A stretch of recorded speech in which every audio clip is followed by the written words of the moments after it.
Welcome to new TV Telugu.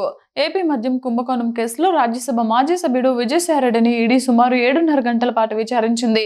బషీర్బాగ్లోని ED కార్యాలయంలో అధికారులు ఆయనను విచారించారు. విచారణ అనంతరం ఆయన మీడియాతో మాట్లాడుతూ మద్యం పాలసీ కేసుతో తనకు ఎలాంటి సంబంధం లేదని అన్నారు. తాను ఎవరి పేర్లను అధికారులకు చెప్పలేదని వెల్లడించారు. మద్యం కుంభకోణానికి సంబంధించిన విషయాలన్నీ రాజ్ కేశిరెడ్డికి మాత్రమే తెలుసని చెప్పానని వెల్లడించారు. కేసు దర్యాప్తులో భాగంగా గతంలో సీజ్ చేసిన మొబైల్ ఫోన్లలోని వివరాలను ఈడీ అధికారులు సేకరించారని తెలిపారు. లోపల ప్రశ్నలు, విచారణలు పెద్దగా ఏమీ జరగలేదని పేర్కొన్నారు. తన ఫోన్లోని డేటా ట్రాన్స్ఫర్ కోసం పిలిచినట్లు చెప్పారు. వారికి అవసరమైన సమాచారం తన ఫోన్లో ఉంటుందనే ఉద్దేశంతో ఆ డేటాను తీసుకున్నట్లు చెప్పారు. మద్యం పాలసీ కుంభకోణం ఎలా జరిగింది, ఏం జరిగిందనే విషయాలు తెలిసిన వ్యక్తి రాజ్ కేశిరెడ్డి మాత్రమే అన్నారు.